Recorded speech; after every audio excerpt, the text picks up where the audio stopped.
익숙한 어린이집 앞 주차 공간으로 차가 미끄러져 들어갔다. 마치 스스로 길을 아는 듯 너무나 쉽고 자연스러운 움직임이었다. 박다혜는 이미 차 문손잡이로 손을 뻗고 있었다. 저녁 일과를 머릿속으로 되뇌었다. 아들 대원이를 데리고 마트에 들러 우유와 빵을 사고 아들이 레고로 또 다른 차고를 만드는 동안 어제 끓여둔 찌개를 데워야지. 해가 일찍 지고 빨리 따뜻한 집에 들어가고 싶은 평범한 1월의 저녁이었다. 문을 닫고 바깥의 차가운 세상과 단절되고 싶은 그런 날. 그녀의 손이 차가운 금속 손잡이에 닿았을 때 무언가에 이끌려 그녀는 그대로 멈춰서서 맞은편 건물을 올려다보았다. 지난 6개월간 하루에 2번씩 지나치면서도 누가 사는지 한 번도 궁금해한 적 없던 바로 그 3층짜리 벽돌 빌라였다. 현관 입구에서 낯익은 남색 패딩을 입은 남자가 나왔다. 박다혜가 지난 생일 선물로 남편 이강우에게 사준 바로 그 옷이었다.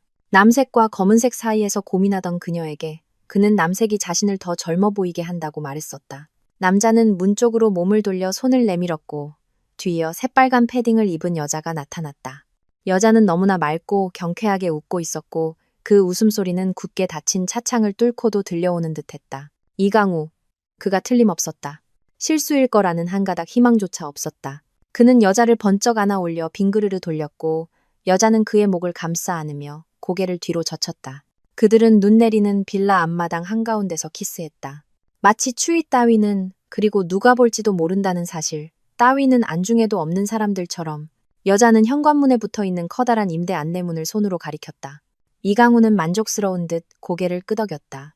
아마 저 안내문을 보고 집을 구했나 보네. 다혜는 생각했다. 다혜는 그저 앉아서 바라보았다. 이상하게도 아무런 감정이 느껴지지 않았다. 마치 타인의 삶을 다룬 영화를 보는 듯 놀라울 정도로 무감각했다. 영화 속 여주인공이라면 지금쯤 소리를 지르거나 울음을 터뜨려야 할 텐데 어째서인지 이 여주인공은 침묵하고 있었다. 차창에서 스며든 냉기가 옷깃을 파고들었고 핸들을 잡은 손은 감각을 잃어갔다. 하지만 30m 앞에서 벌어지는 일에 비하면 그런 건 아무것도 아니었다. 이강우가 여자를 땅에 내려놓았다. 그들은 다혜가 몇 번 본 적 있는 낯선 흰색 외제차로 다가갔다. 그저 한 번도 주의를 기울이지 않았을 뿐 그는 여자를 위해 차문을 열어주었다. 7년 전 아직 연애하던 시절 다혜에게 좋은 인상을 주려고 애쓰며 문을 열어주던 그 모습 그대로였다. 흰색 차는 매캐한 배기가스만 남긴 채 추운 공기 속으로 사라졌다. 다혜는 계속 앉아 있었다. 녹슨 시계 태엽처럼 머릿속에서 조각들이 천천히 맞춰지기 시작했다. 2주 전 출장, 그리고 한 달 전 출장, 그리고 연말 전 또 다른 출장. 새로 산 향수, 회식 때문이려니 하고 넘겼던 일. 예전엔 시간 낭비라던 운동을 하겠다며 11월에 갑자기 끄는 헬스장 회원권. 목요일과 금요일마다 잦아졌던 야근. 예전엔 식탁 위에 아무렇게나 두던 휴대폰을 화장실까지 들고 가기 시작한 것. 그리고 중요하지만 길지 않은 업무라며 다녀오던 당일치기 출장들. 그녀가 곁눈질로 알아채고도 그냥 흘려보냈던 이 모든 사소한 것들. 그냥 넘어가는 편이 더 쉬웠기 때문에. 가족, 아이, 살림.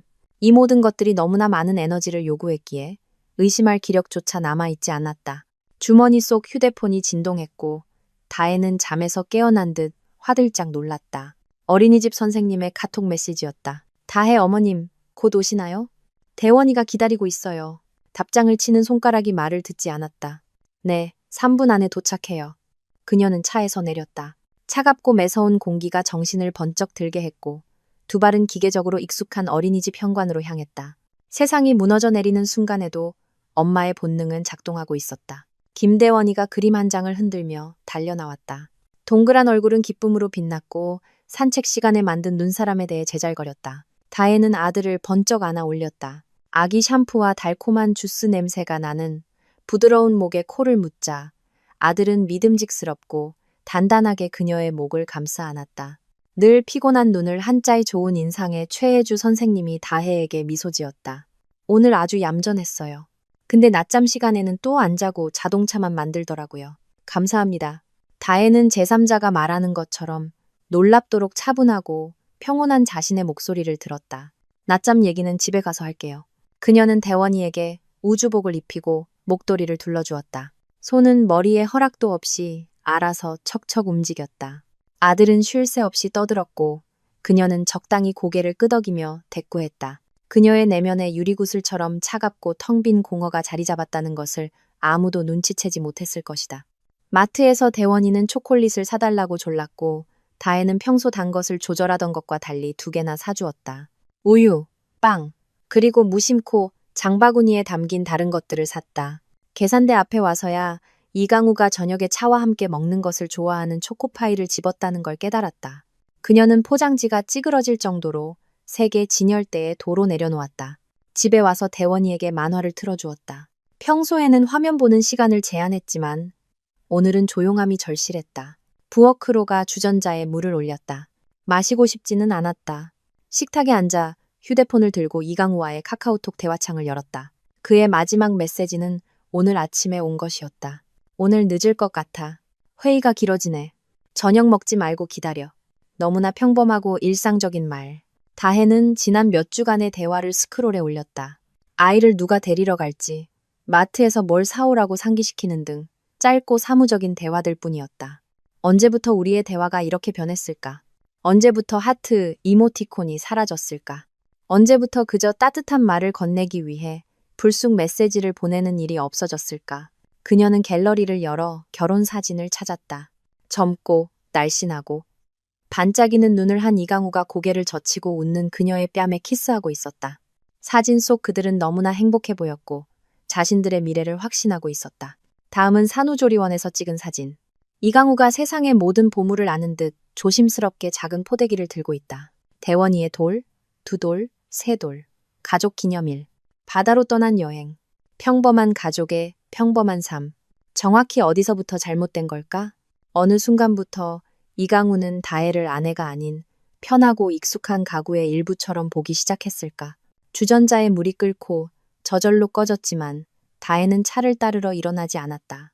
창밖으로 느리게 흩날리는 눈을 보며 생각했다. 이제 대원이를 씻기고 저녁을 차리고 식기세척기를 돌리고 장난감을 제자리에 정리해야 한다. 단 한순간도 멈추지 않는 이 일상의 기계적인 움직임이 그녀를 요구하고 있었다. 그녀는 일어나 지난 4년간 매일 저녁 해왔던 일을 하러 갔다. 대원이는 욕조에서 거품으로 성을 만들며 물장구를 쳤다. 다혜는 욕조 가장자리에 앉아 아들이 가장 좋아하는 고무 문어를 손에 들고 생각했다. 이제 아들에게 왜 아빠가 더 이상 우리와 함께 살지 않는지 설명해야 할까? 아니면 그럴 필요 없을까? 수백만 명의 여자들이 그랬던 것처럼 그냥 눈을 감고 아무 일도 없었던 척 아이를 위해 계속 살아가는 게 맞을까? 엄마 신미경 여사라면 분명 그렇게 말할 것이다. 참아라, 용서해라. 남자들 다 그렇다. 엄마는 아버지와 40년을 살았고 다혜는 아버지가 외도했다는 것을 확실히 알고 있었다. 단지 입 밖으로 꺼내지 않았을 뿐이다. 모두가 알지만 모르는 척하는 그런 가족의 비밀이었다. 그녀는 커다랗고 부드러운 수건으로 대원이를 닦이고 공룡 잠옷을 입혔다. 아들은 따뜻하고 졸린 몸으로 그녀에게 기댔다. 엄마, 왠지 슬퍼 보여. 아들의 갑작스러운 말에 다혜는 가슴속 무언가가 쿵 하고 내려앉는 것을 느꼈다. 그냥 피곤해서 그래, 우리 아들. 그녀는 아들의 정수리에 입을 맞추며 대답했다. 괜찮아. 그녀는 대원이가 한 달 내내 읽어달라고 조르던 아기 돼지 삼형제 동화를 읽어주었다. 아들은 내용을 다 외웠지만 매번 똑같은 감탄을 하며 들었다. 다혜는 지푸라기 집과 나무집, 그리고 늑대가 그것들을 어떻게 날려버렸는지에 대해 읽으며 자신의 집 또한 그만큼 허술했다는 것을 생각했다. 벽돌집처럼 튼튼하고 믿음직스러워 보였지만 실은 한 번의 입김에도 흩어지는 지푸라기와 나무 조각에 불과했다. 대원이는 가장 좋아하는 곰인형을 껴안고 작은 침대에서 팔다리를 벌린 채 잠이 들었다. 다혜는 한참 동안 아들 방문 앞에 서서 평화롭게 잠든 얼굴을 바라보았다. 앞으로 무슨 일이 일어나든 이 아이는 지켜야 한다. 이 상황이 아들의 어린 시절과 세상에 대한 신뢰를 망가뜨리게 둬서는 안 된다. 그러기 위해서라면 많은 것을 견딜 수 있다. 아니, 견딜 수 없을까? 어쩌면 반대로 엄마는 자신을 배신하도록 내버려두지 않는다는 것. 겉으로 보이는 행복보다 존엄성이 더 중요하다는 것을 보여줘야 할까? 그녀는 거실로 나와 소파에 앉았다. 이 정신없는 저녁 내내 처음으로 파도처럼 무언가 밀려오는 것을 느꼈다. 눈물은 아니었다. 하지만 그만큼 강렬하고 목구멍 안쪽을 태우는 듯한 무언가였다. 손이 떨리기 시작했고 다혜는 떨림을 멈추기 위해 2손을 깍지 꼈다. 하지만 떨림은 온몸으로 번져갔다. 터져 나오지 못하고 안에서 부글거리는 비명에 숨이 막혔다. 소리 지를 수 없었다. 대원이가 깰 것이다. 무너져 내릴 수 없었다. 버텨야 했다. 생각해야 했다. 시계는 밤 11시 반을 가리키고 있었다.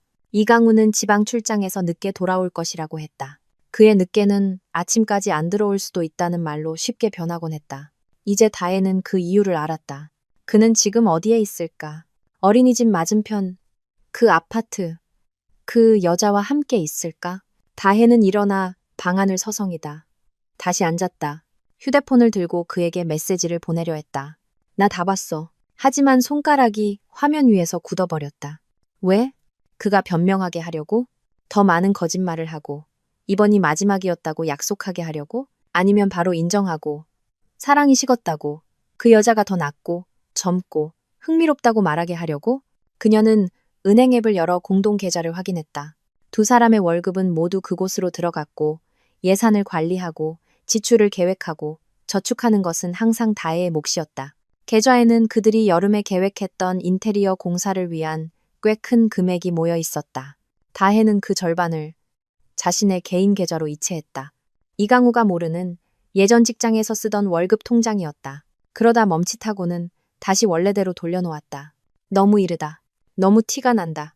우선 상황을 파악하고 앞으로 어떻게 해야 할지부터 정해야 한다. 그녀는 옷도 갈아입지 않은 채 침대에 누워 이불을 덮고 천장을 응시했다. 날카롭고 베일 듯한 생각의 파편들이 머릿속을 맴돌았다. 얼마나 오래된 일일까? 그 여자는 누구일까? 어디서 만났을까? 더 예쁘고 더 흥미로운가? 분명 더 젊겠지. 다혜는 스치듯 봤지만 긴 금발머리, 날씬한 몸매, 새빨간 립스틱을 기억했다. 다혜가 마지막으로 화장을 한 게 언제였더라? 이를 위해서가 아니라 그냥 나를 위해서.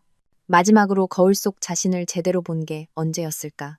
아침에 대충 훑어보는 것 말고, 잠 못 자 생긴 다크서클과 감지 않은 머리만 보는 것 말고, 진짜로. 그녀는 일어나 욕실로 가불을 켜고 거울 속 자신을 정직하고 냉정하게 바라보았다.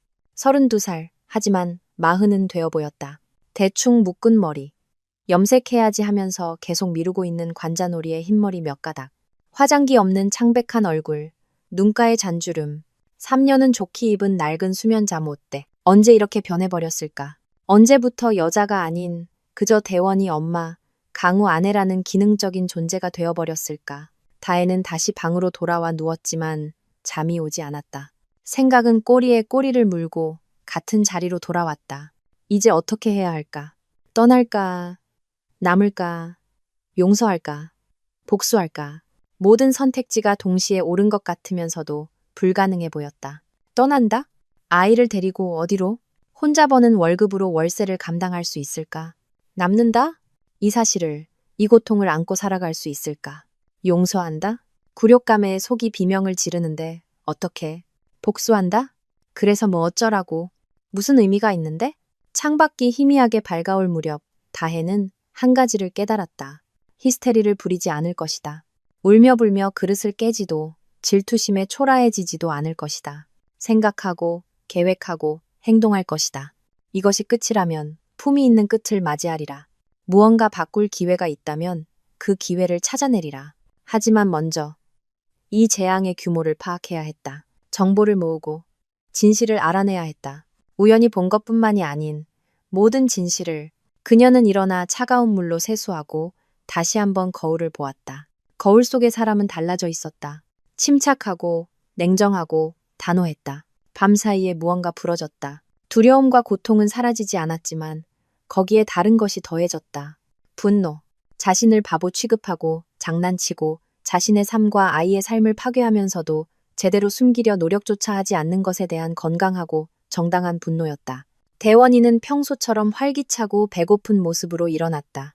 다혜는 아침을 차리고 어린이집 갈 준비를 시켰다. 그녀의 내면에서 혁명이 일어나고 있다는 것을 아무도 눈치채지 못했을 것이다.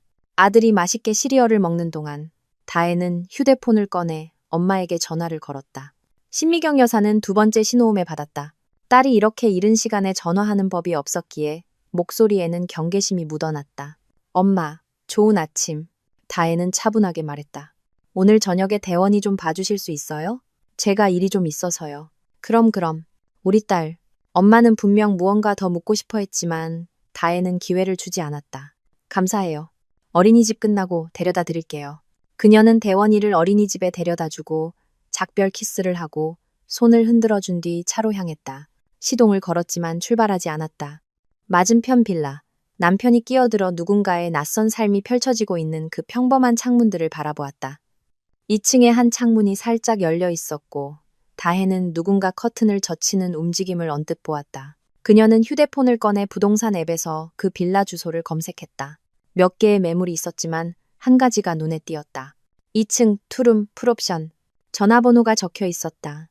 다혜는 그 번호를 저장하고 빌라 단지를 빠져나왔다. 회사에서 그녀는 자동 기계처럼 일했다.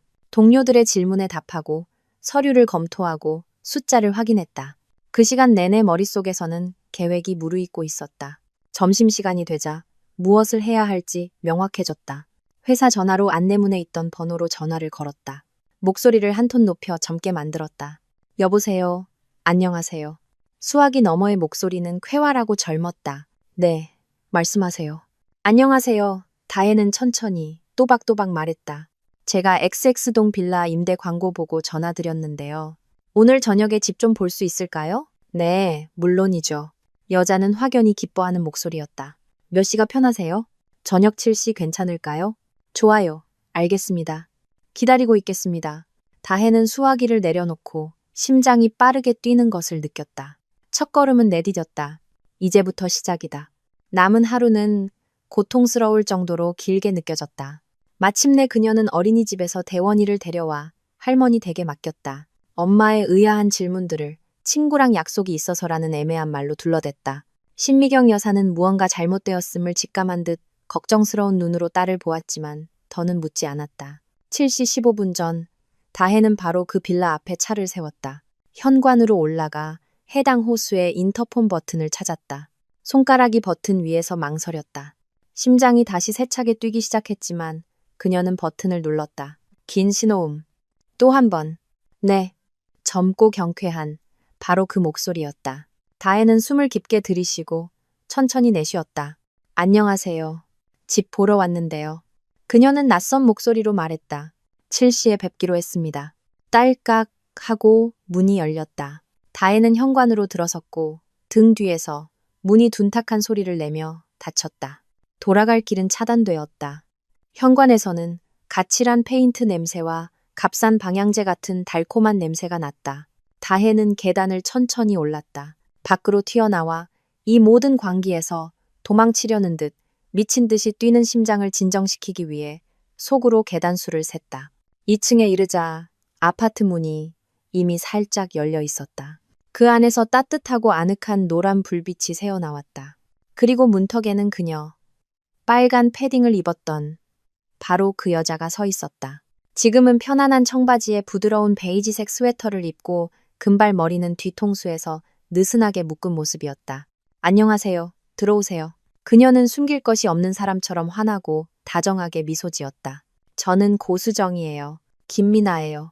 다혜는 머릿속에 처음 떠오른 이름을 댔다. 다리에 힘이 풀리는 것을 느끼며 문턱을 넘었다. 아파트는 커피 향과 어떤 비싼 남성 향수 냄새로 그녀를 맞았다. 톡 쏘는 듯한 그 향. 다혜는 즉시 알아차렸다. 한 달 전 이강우에게서 나던 바로 그 새로운 향수. 동료들이 생일 선물로 준 것이라고 설명했던. 현관 신발장에는 남성용 운동화가 놓여 있었다. 주황색 줄무늬가 있는 바로 그 회색 운동화. 일주일 전 다혜가 온 집안을 뒤지며 찾았지만 이강우는 헬스장에 두고 왔다고 했었다. 그 옆에는 큼직한 누가 봐도 남성용인 실내 슬리퍼가 있었다. 집은 작지만 아늑했다. 고수정은 앞장서서 방을 안내했고 다혜는 모든 세부 사항을 흡수하며 뒤를 따랐다. 여기가 거실 겸 주방이고요. 가구는 다 새 거고 가전제품도 얼마 전에 샀어요. 침실은 이쪽이에요. 저희가 그리 오래 살진 않았어요. 다혜는 침실을 들여다보았다. 회색 침구가 깔린 넓은 침대가 보였다. 침대 옆 협탁에는 남성용 면도기, 데오도란트, 그리고 이강우가 지난 2달간 집에서 읽다가 지하철에서 잃어버렸다고 말했던 가죽 표지의 책이 놓여 있었다. 벽에는 액자에 담긴 사진이 걸려 있었다. 다혜는 집 구경을 하는 척하며 가까이 다가갔다. 사진 속에는 이강우가 있었지만 얼굴은 흐릿했다. 바다를 배경으로 한 남자의 실루엣만 보였다. 그렇다면 함께 여행도 다녀온 것이다. 언제? 10월에 일주일간 출장을 간다고 했을 때? 아주 예쁘네요. 다혜는 자신의 목소리가 놀랍도록 평온하게 들리는 것을 느꼈다. 여기 사신 지는 얼마나 되셨어요? 반년 정도요. 고수정은 미소 지었다. 그 미소에는 소녀처럼 행복한 기운이 감돌았다. 남자친구가 월세를 내줘요. 아주 자상하거든요. 물론 거의 집에 없긴 하지만요. 일이 많아서. 그래도 한번 오면 정말 좋은 시간을 보내요. 이제 직장이랑 더 가까운 곳으로 옮기려고요. 남자친구라. 그가 유부남이라는 사실을 모르거나 알면서도 체면상 남자친구라고 부르는 것이리라. 다혜는 고개를 끄덕이며 계속 집을 둘러보았다.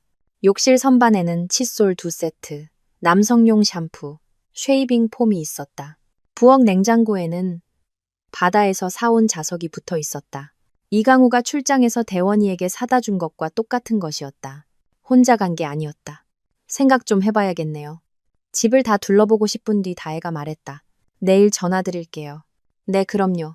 천천히 결정하세요. 고수정은 그녀를 문까지 배웅했다. 집은 바로 비워드릴 수 있으니 걱정 마세요. 다혜는 계단을 내려와 밖으로 나갔다. 차에 앉고 나서야 숨이 막히는 것을 깨달았다. 손이 너무 심하게 떨려서 시동키를 꽂을 수가 없었다.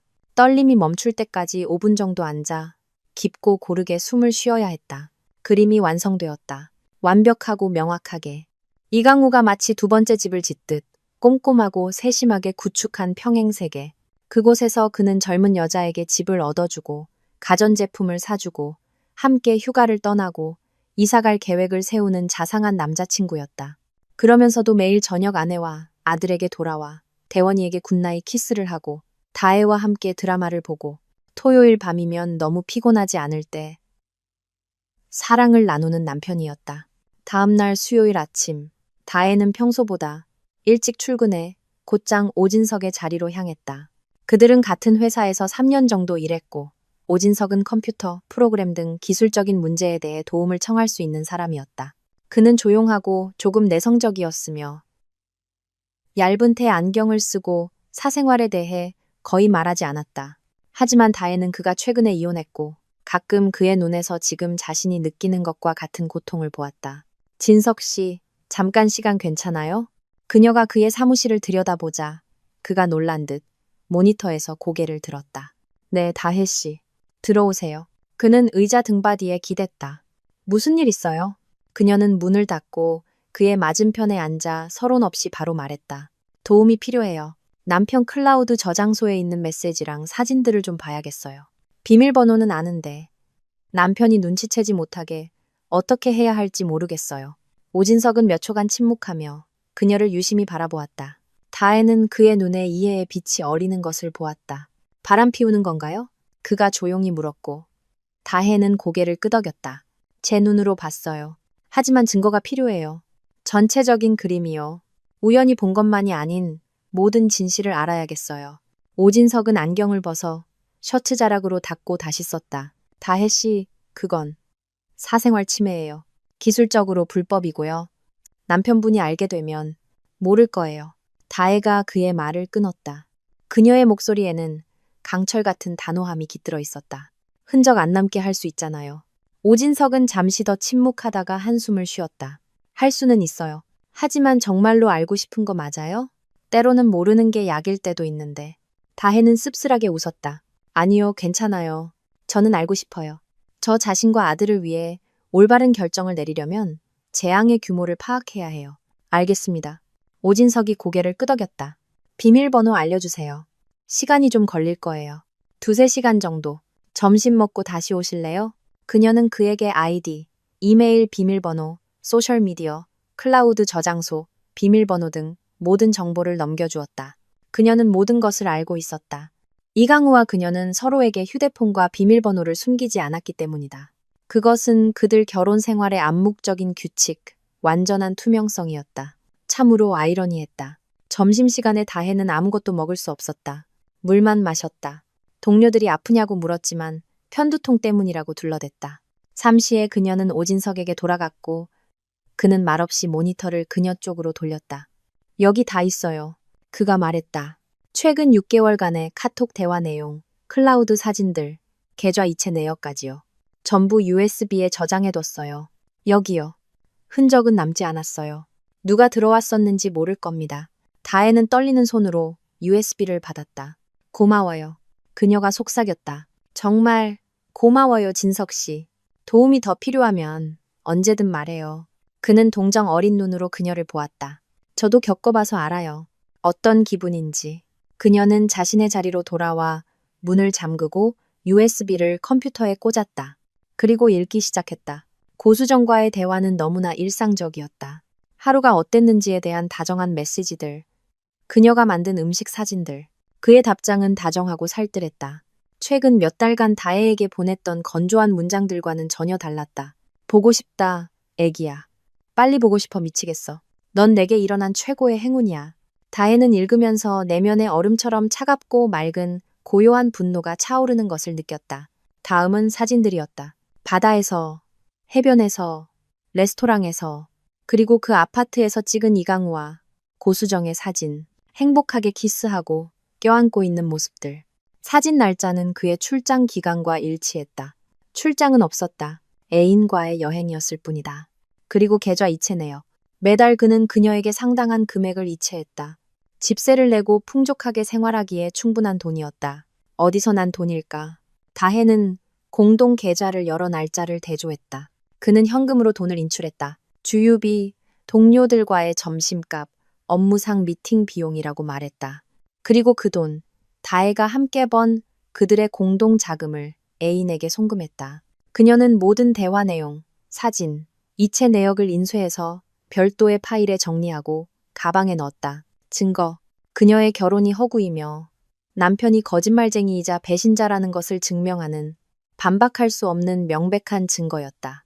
저녁에 할머니 댁에서 대원이를 데려오는데 신미경 여사가 문 앞에서 그녀의 손을 잡으며 멈춰 세웠다. 딸아, 무슨 일 있니? 엄마는 걱정스러운 눈으로 그녀를 바라보았다. 요 며칠 네가 영 이상하구나. 강우랑 싸웠니? 다혜는 거짓말을 하고 아니라고 둘러대고 싶었지만 말은 저절로 건조하고 거칠게 튀어나왔다. 엄마, 그 사람 바람 피워요. 반년이나 됐어요. 애인도 있고 집도 얻어주고 같이 여행도 다녔어요. 그동안 내 눈을 보고 계속 거짓말한 거예요. 신미경 여사는 얼굴이 하얗게 질리더니 현관 의자에 주저앉았다. 세상에, 다혜야. 그녀는 말을 잇지 못하다가 이내 딸을 보았다. 그녀의 눈에는 동정심과 무언가 다른 감정이 섞여 있었다. 하긴 남자들이란 다 그렇지. 그렇다고 널 사랑하지 않는다는 뜻은 아니야. 걔네들 속성 알잖니. 그냥 잠깐 한눈 판 거겠지. 곧 지나갈 거야. 중요한 건 성급하게 행동하면 안 된다는 거야. 용서해줘라. 그냥 눈 감아줘. 그럼 다 괜찮아질 거야. 대원이를 위해서라도 가정을 지켜야지. 다혜는 엄마를 보며 20년 후에 자기 자신을 보았다. 지치고 체념하고 배신에 눈 감는 법을 배운 자신을. 어릴 적 밤마다 엄마의 울음소리를 들었던 기억, 낯선 향수 냄새를 풍기며 늦게 귀가하던 아버지, 그리고 아무것도 모르는 척하며 아침 식탁에서 미소 짓고 그의 셔츠를 다리던 엄마의 모습이 떠올랐다. 어린 소녀 다혜는 그때 생각했다. 원래 저런 거라고. 저게 정상이라고. 사랑은 인내와 희생이라고. 하지만 지금 엄마를 보며 그녀는 깨달았다. 자신은 그렇게 살고 싶지 않다는 것을. 대원이에게 배신과 거짓말이 괜찮다고 가르치고 싶지 않다는 것을. 엄마가 존중받지 않아도 되는 존재라는 것을 보여주고 싶지 않다는 것을. 아니요, 엄마. 그녀는 조용하지만 단호하게 말했다. 저는 참지 않을 거예요. 눈 감지 않을 거예요. 대원이가 자라서 사랑하는 사람을 속이는 게 정상이라고 생각하게 만들고 싶지 않아요. 그리고 제 속에서 분노와 굴욕감이 썩어 문드러지는데 괜찮은 척하면서 남은 인생을 살고 싶지도 않아요. 신미경 여사가 무언가 말하려고 입을 열었지만 다혜는 이미 대원이의 손을 잡고 출구로 향하고 있었다. 봐주셔서 감사해요, 엄마. 이제 가봐야겠어요. 다음 날 목요일, 다혜는 일찍 일어나 대원이를 어린이집에 데려다주고 은행으로 갔다. 이강우가 모르는, 앞으로도 모를 그녀 명의의 새 계좌를 개설했다. 공동저축액의 절반. 그녀 자신이 번 몫을 그곳으로 이체했다. 그게 공평했다. 그런 다음 변호사를 찾아갔다. 인터넷에서 이혼 전문 여성 변호사를 골랐다. 변호사는 날카로운 눈빛과 빠른 말투를 가진 50대 여성으로 엄격한 인상이었다. 왜 돌아? 그녀는 다혜가 가져온 인쇄물들을 훑어보았다. 대화 내용, 사진, 애인에게 쓴 돈의 증거까지. 아주 좋습니다. 법원은 당신 편을 들어줄 겁니다. 아파트는 누구 명의로 되어 있죠? 제 명의예요. 다혜가 대답했다. 할머니께 물려받은 집이에요. 남편과는 인테리어만 같이 했어요. 훌륭하군요. 그럼 아파트는 당신 것이 됩니다. 아이 양육권도 당연히 당신에게 올 거고요. 위자료는 그의 소득에 따라 법적으로 정해집니다. 공동부채나 대출은 없고요. 없어요. 저희는 항상 분수에 맞게 살았어요. 좋습니다. 이 경우 남편이 저항하거나 협상하려 들지 않는다면 이혼은 비교적 간단하게 끝날 겁니다. 소송까지 갈 준비는 되셨습니까? 다혜는 고개를 끄덕였다. 네. 하지만 그 전에 그가 스스로 고백할 기회를 주고 싶어요. 끝까지 거짓말을 하는지 보고 싶어요. 변호사는 비웃었다. 그들은 항상 끝까지 거짓말을 하죠. 하지만 그건 당신의 권리입니다. 서류 접수할 준비가 되면 오세요. 다 준비해드리겠습니다. 다혜는 점심때쯤 집에 돌아와 남은 시간 동안 모든 증거를 폴더별로 정리했다. 대화 내용은 한 폴더에, 사진은 다른 폴더에, 이체 내역은 세 번째 폴더에, 회사에서 서류를 정리하듯 꼼꼼하고 체계적으로. 저녁 무렵, 책상 위에는 체계화되고 문서화된 배신의 완벽한 그림이 놓여 있었다. 금요일 아침, 이강우에게서 전화가 왔다. 다혜는 화면에 뜬 그의 이름을 보고 심장이 덜컥했지만 마음을 다잡았다. 여보, 안녕. 그녀는 평온하게 말했다. 다혜야. 그는 피곤한 목소리였다. 있잖아. 오늘 드디어 이 프로젝트 끝나서 바로 서울로 갈 거야. 좀 일찍 한 7시쯤 도착할 것 같아. 피자 시켜서 같이 먹을까? 물론이지. 그녀는 그가 볼 수 없음에도 미소 지었다. 기다리고 있을게. 보고 싶었어. 나도, 여보. 저녁에 봐. 그녀는 전화를 끊고 더 이상 아프지 않은 자신을 발견했다. 오직 차가운 결심과 마치 그가 더 이상 남편이 아니라 사건을 수사하는 형사가 된 듯한 기묘한 평온함만이 남았다. 저녁에 그녀는 미소로 문 앞에서 그를 맞았다. 이강우는 장미꽃다발과 초콜릿 상자를 들고 행복한 표정으로 나타났다. 자, 그는 꽃을 건네며 그녀의 뺨에 키스했다. 너무 오래 걸려서 미안. 일이 너무 많았어. 이렇게 늦어질 줄은 몰랐네. 대원이는 벌써 자. 다혜는 꽃을 받아 향기를 맡았다. 알잖아. 구시면 잠드는 거. 내일 보면 되지. 엄청 보고 싶어 하더라. 나도 보고 싶었어. 이강우는 방으로 들어와 재킷을 벗었다. 당신은 어땠어? 별일 없었고? 응, 다 괜찮아. 그녀는 꽃을 화병에 꽂고 냉장고에서 저녁을 꺼냈다. 앉아, 데워줄게. 배고프지? 배고파 죽겠어. 그가 식탁에 앉았다. 다혜는 그가 아무것도 의심하지 않고 편안하고 만족스러워하는 모습을 보았다. 집이 최고야. 진짜 이 출장들이랑 야근 때문에 너무 지쳤어. 다혜는 그의 앞에 뜨거운 음식이 담긴 접시를 놓고 맞은편에 앉았다. 그가 먹는 모습을, 끝마친 프로젝트에 대해, 얼마나 힘들었는지에 대해 이야기하는 것을 지켜보았다. 그는 너무나 쉽고 자연스럽게 힘들이지 않고 거짓말을 했다.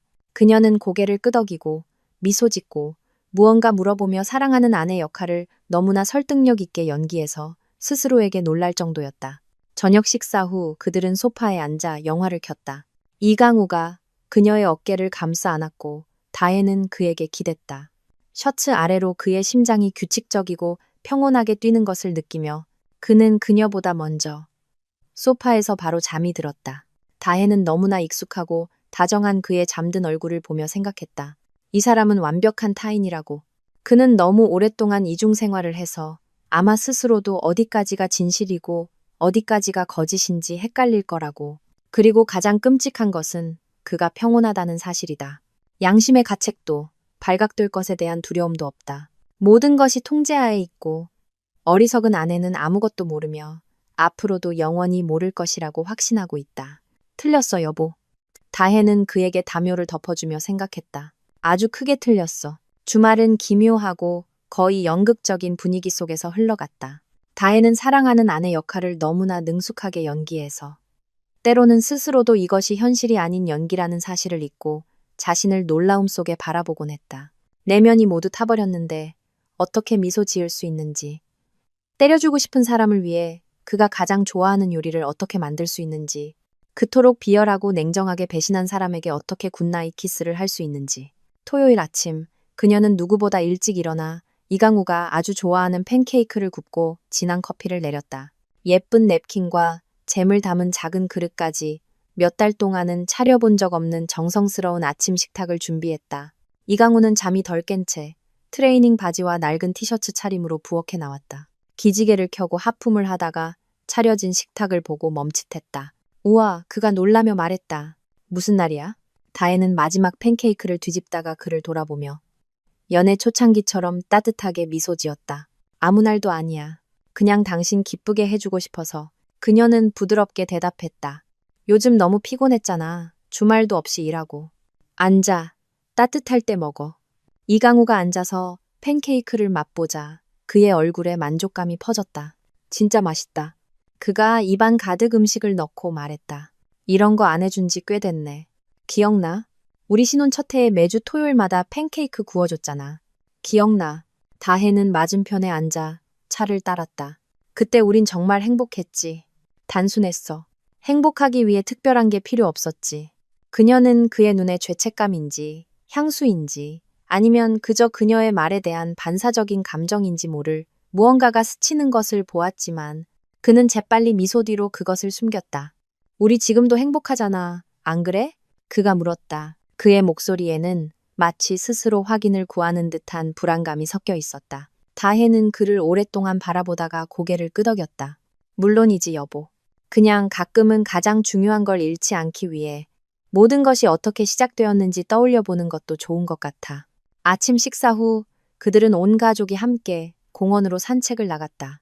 대원이는 눈 덮인 공원길을 따라 막대기를 휘두르며 해적도 되었다가 기사도 되었다가 하며 앞서 달려갔다. 다혜와 이강우는 나란히 걸었고 이강우는 그녀의 손을 잡았다. 밖에서 보면 그들은 이상적인 행복한 가족처럼 보였다.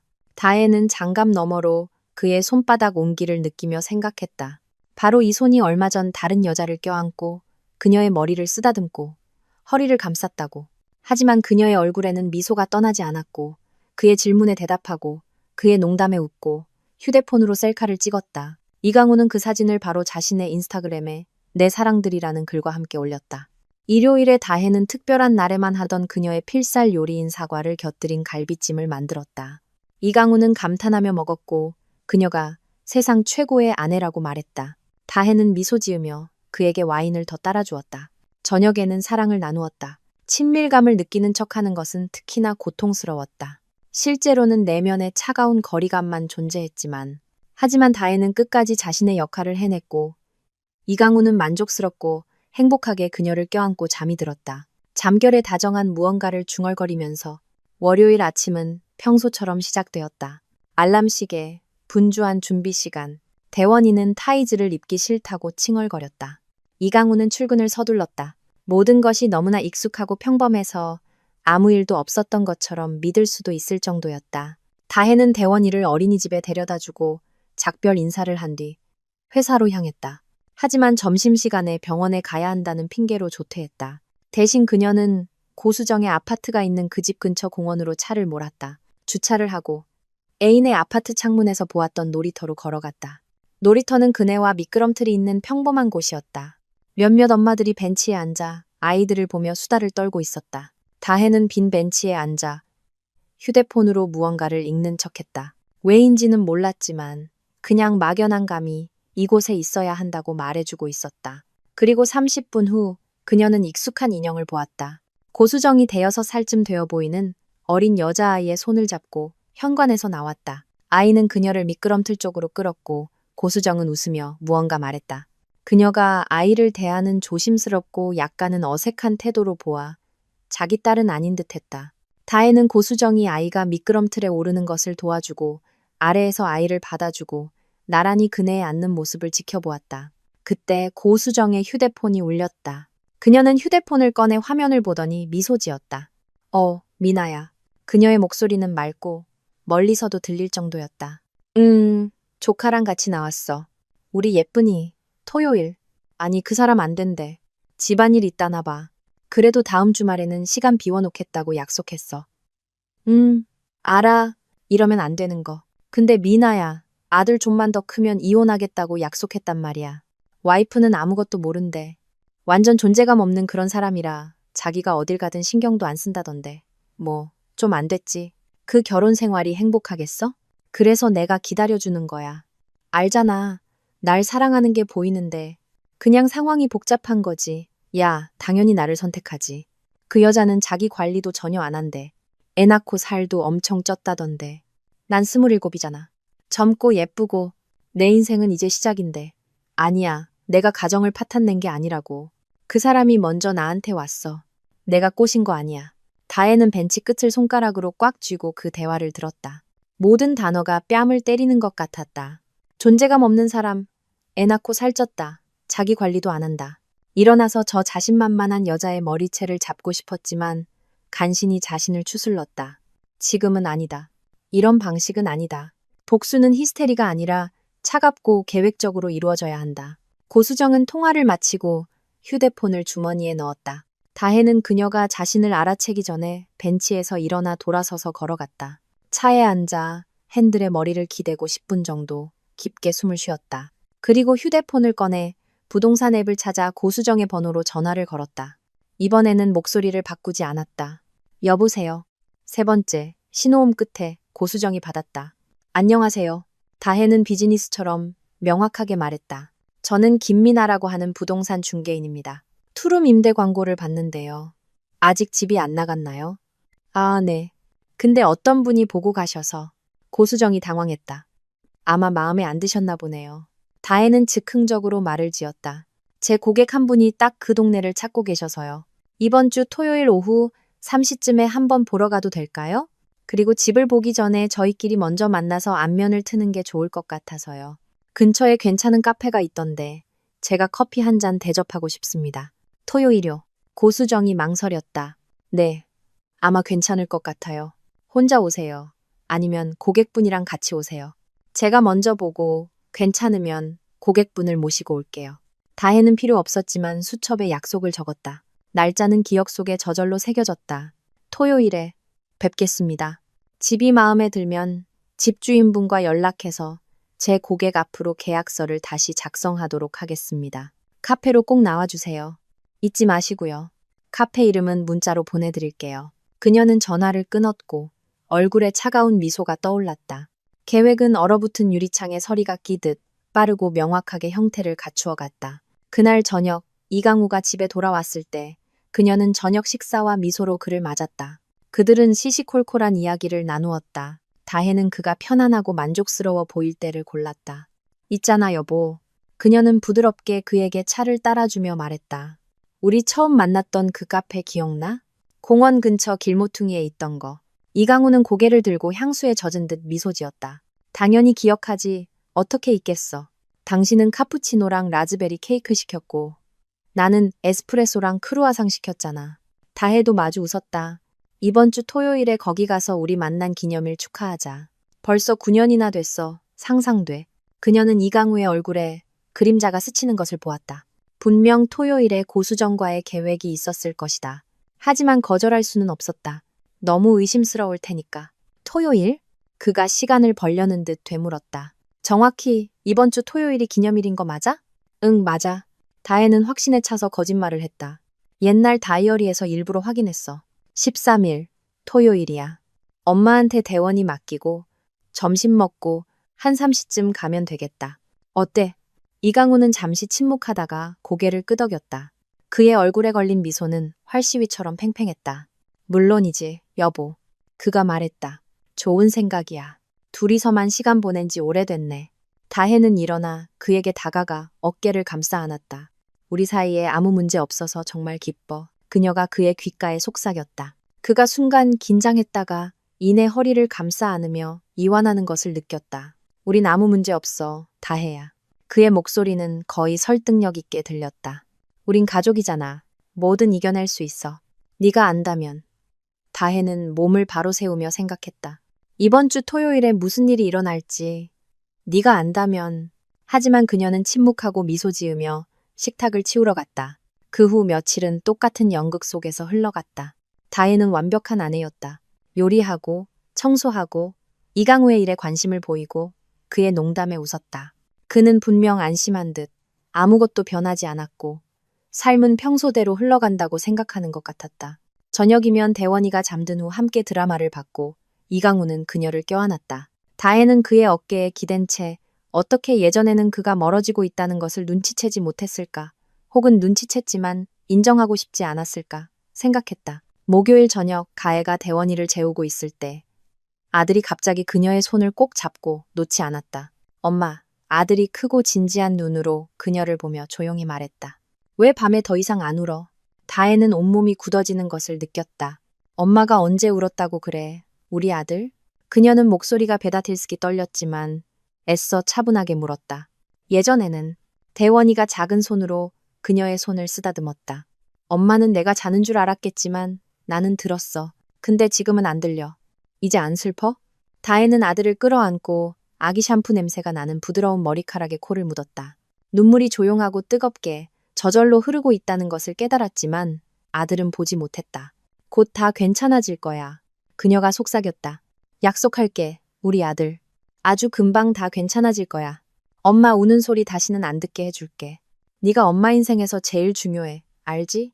네가 행복하기 위해서라면 뭐든지 할 거야. 사랑해 엄마. 대원이가 그녀의 목을 꼭 껴안았다. 그의 포옹은 너무나 단단하고 믿음직스러워서 다혜는 힘이 솟는 것을 느꼈다. 그녀는 자신을 위해서가 아니라 아들을 위해 싸울 것이다. 아들이 자라서 엄마는 존중받을 가치가 있는 사람이며 사랑하는 사람을 배신해서는 안 되고 거짓말은 항상 드러나며 배신에는 대가가 따른다는 것을 알게 하기 위해서 금요일 저녁 이강우가 퇴근했을 때 다혜는 저녁을 차려주고 아무렇지 않은 척 마치 지나가는 말처럼 말했다. 내일 엄마가 대원이를 하루 종일 데리고 계실 거라 둘만의 시간을 보낼 수 있을 거라고. 카페 갔다가 산책이라도 할까? 그녀는 차를 따르며 제안했다. 아니면 영화 보러 가든지. 우리 어디 안 간지 너무 오래됐잖아. 이강우는 무언가 다른 생각을 하는 듯 건성으로 고개를 끄덕였다. 좋아. 그는 휴대폰을 꺼내 무언가 빠르게 입력하며 말했다. 나 샤워 좀 하고 올게. 오늘 너무 피곤하다. 다혜는 그의 뒷모습을 보았다. 가슴속에서 차갑고 맑은 기운이 퍼져나갔다. 그는 분명 고수정에게 문자를 보내고 있을 것이다. 약속을 취소하고 어떤 변명을 둘러대면서 뭐라고 말할까 궁금했다. 아내가 갑자기 로맨틱한 하루를 보내자고 해서 도저히 빠져나올 수 없었다고 할까. 그녀는 가방에서 인쇄물이 담긴 폴더를 꺼냈다. 파일별로 깔끔하게 정리된 모든 증거들, 대화 내용, 사진, 계좌 이체 내역, 한 장 한 장이 그들의 결혼 생활에 박는 목과 같았다. 내일 이 폴더는 카페 테이블 위에 놓일 것이고 모든 카드가 공개될 것이다. 내일 지난 며칠간 그녀가 해온 이 연극은 끝날 것이다. 내일 그녀의 인생은 영원히 바뀔 것이다. 다혜는 폴더를 다시 가방에 넣고 차를 마신 뒤 침실로 갔다. 이강우는 이미 침대에 누워 휴대폰을 보고 있었다. 그녀가 옆에 눕자 그는 그녀를 껴안고 관자놀이에 키스했다. 잘 자, 여보. 그가 속삭였다. 그의 목소리는 너무나 익숙하고 다정했다. 잘 자. 다혜가 대답하고 눈을 감았다. 하지만 잠은 오지 않았다. 그녀는 어둠 속에 누워 옆에서 들려오는 남편의 고른 숨소리를 들으며 내일에 대해 생각했다. 모든 것이 어떻게 흘러갈까? 그는 뭐라고 말할까? 변명할까? 아니면 바로 인정할까? 그녀 탓으로 돌리려 할까? 그녀가 자신에게 관심을 주지 않아 외로웠다고 말할까? 아니면 화를 내고 협박할까? 그리고 고수정은 자신의 멋진 애인이 사실은 두 여자 모두에게 거짓말을 한 평범한 바람둥이라는 것을 깨달았을 때 그녀는 어떻게 반응할까? 생각은 꼬리에 꼬리를 물고 잠을 방해했다. 새벽녘이 되어서야 다혜는 무겁고 짧은 잠에 빠져들었다. 꿈속에서 그녀는 텅 빈 방 한가운데 서 있었고 사방의 벽이 무너져 내리고 있었다.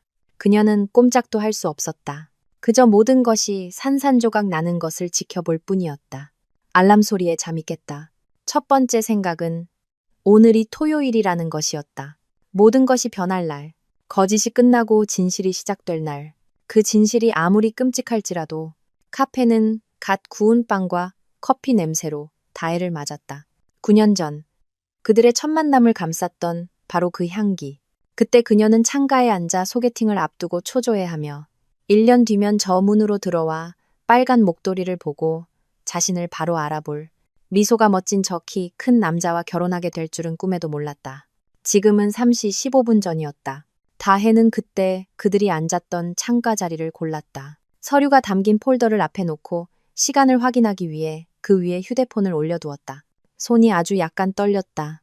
그것은 두려움 때문이 아니라 가면이 벗겨지고 모든 것이 제자리를 찾을 그 순간에 대한 예감 때문이었다.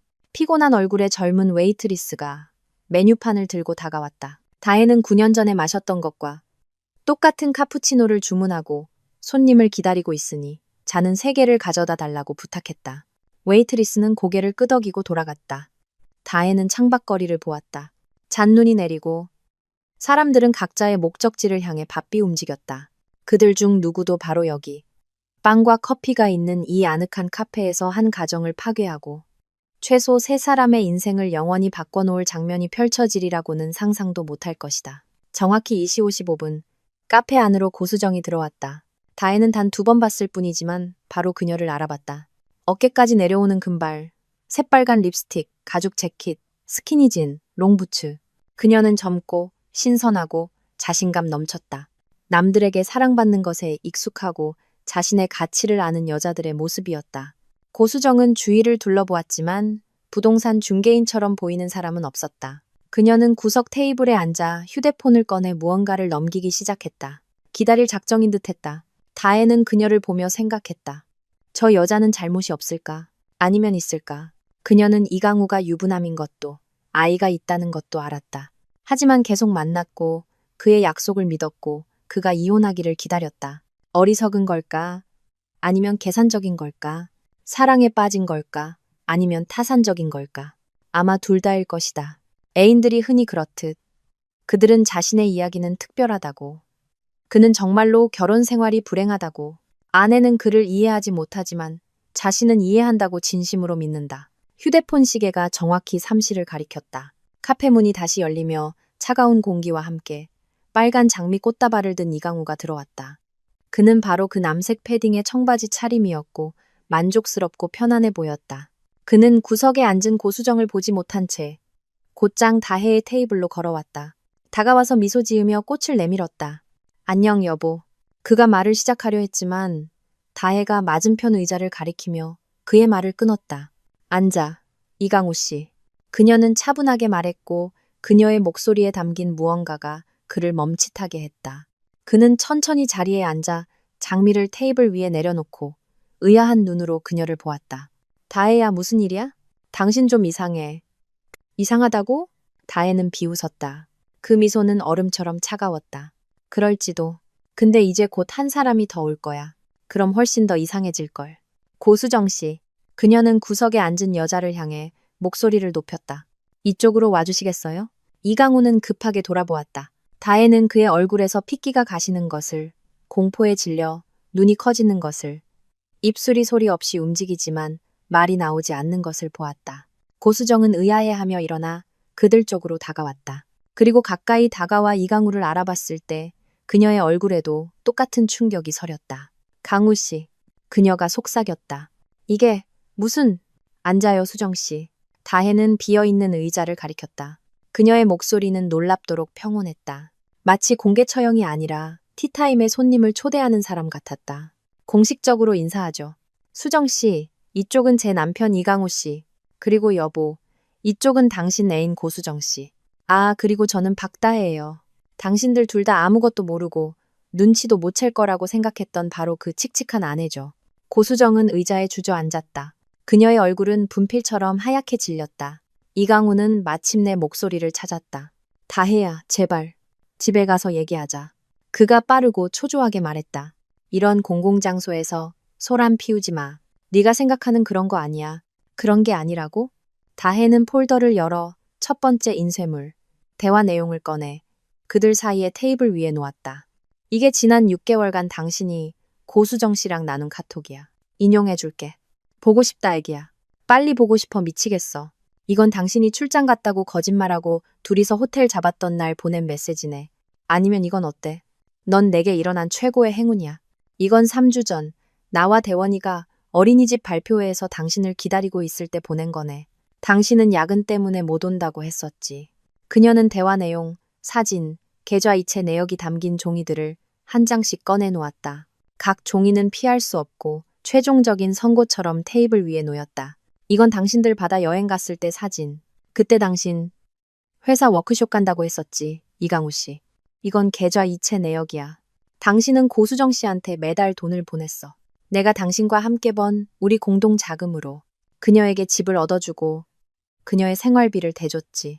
그러면서 집에서는 돈을 아껴야 한다. 인테리어 비용이 비싸다. 휴가 갈 돈이 없다고 말했지. 고수정은 이강우를 바라보았다. 그녀의 눈에는 충격, 고통, 그리고 점차 차오르는 분노가 뒤섞여 있었다. 이혼한다면서요. 그녀가 속삭였다. 목소리가 떨렸다. 서류 낸다고 아내도 동의했다면서요. 우리 함께 할 거라고, 가족이 될 거라고 약속했잖아요. 수정아, 잠깐만. 이강우가 그녀의 손을 잡으려 했지만 그녀는 손을 뿌리쳤다. 그게 생각보다 복잡해. 나한테는 아이가 있잖아. 그냥 그렇게 아내를 떠날 수가 없었어. 아내를 떠날 수는 없었지만 애인을 만드는 건 간단했나 보네. 다혜가 비웃었다. 그 비웃음 속에는 몇 달간의 기만에 대한 모든 쓴맛이 담겨 있었다. 참 편리한 입장이지. 안 그래? 집에는 요리하고 빨래하고 아이를 키우는 아내라는 안정을 두고 밖에서는 책임감 없이 로맨스를 즐길 수 있는 젊은 애인을 두는 거. 그런 거 아니야? 이강우가 목소리를 높였고 카페 안에 몇몇 손님들이 돌아보았다.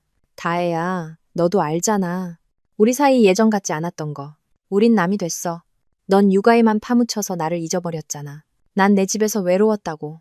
아, 그래서 그랬구나. 다혜는 의자 등받이에 기대며 눈을 가늘게 떴다. 결국 내 탓이라는 거네. 내가 내 아이를 키우고 일하고 살림하느라 육아에 파묻혀 있는 동안 넌 외로움을 느꼈다? 그래서 나랑 대화하고 설명하고 무언가 바꿔보려고 노력하는 대신 그냥 나가서 대용품을 찾았다? 나도 말하려고 했어. 이강우가 주먹으로 테이블을 쳤다. 하지만 넌 한 번도 들어주지 않았잖아. 항상 바빴고 피곤해했고 나한테 신경 쓸 겨를이 없었잖아. 고수정이 의자를 밀치며 벌떡 일어났다. 의자가 바닥에 긁히는 소리가 났다. 있잖아요. 그녀는 차가운 목소리로 말했다. 두 사람 다 똑같아요. 당신, 그녀는 이강우를 손가락으로 가리켰다. 선택을 못해서 주변 사람 모두를 속이는 겁쟁이에 거짓말쟁이. 그리고 당신, 그녀는 다혜를 보았다. 피해자인 척하지만 당신도 별반 다르지 않아요. 두 사람은 서로에게 딱 어울려요. 난 이 서커스에 더 이상 참여할 생각 없어요. 이강우 씨, 나한테 전화할 생각도 마세요. 나한테 당신은 이제 없는 사람이에요. 그녀는 돌아서서 출구로 향했다. 이강우는 벌떡 일어나 그녀를 뒤쫓았다. 수정아, 기다려. 설명하게 해줘. 하지만 그녀는 이미 문을 쾅 닫고 나가버렸다. 이강우는 문턱에서 멈춰섰다가 테이블로 돌아와 의자에 주저앉았다. 그의 얼굴은 잿빛이었고 손은 떨리고 있었다. 어때? 만족해? 다혜가 조용히 물었다.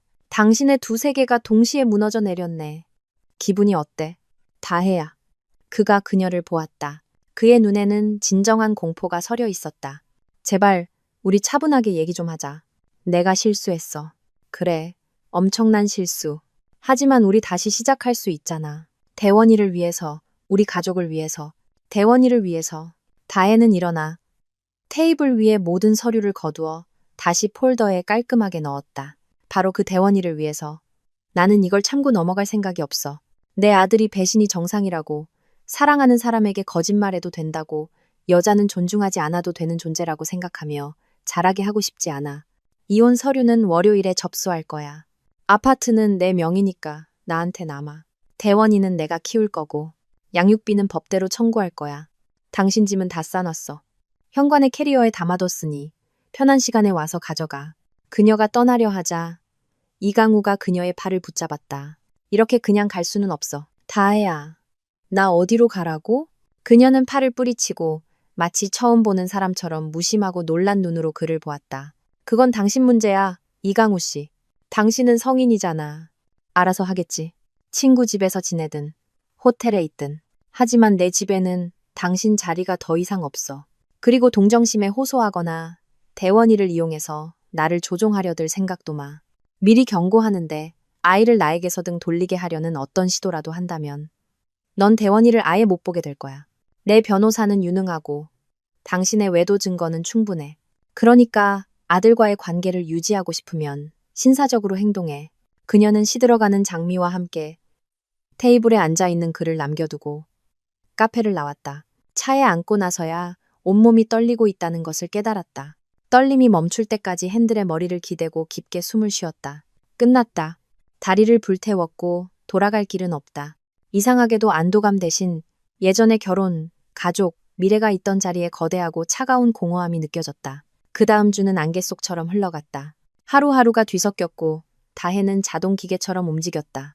회사, 어린이집, 집, 회사, 어린이집, 집. 이강우는 하루에도 10번씩 전화를 걸고 메시지를 보내고 만나달라고 요구했다. 변하겠다고 약속하고 2번째 기회를 달라고 애원했다가 화를 내고 협박했다가 다시 애원했다.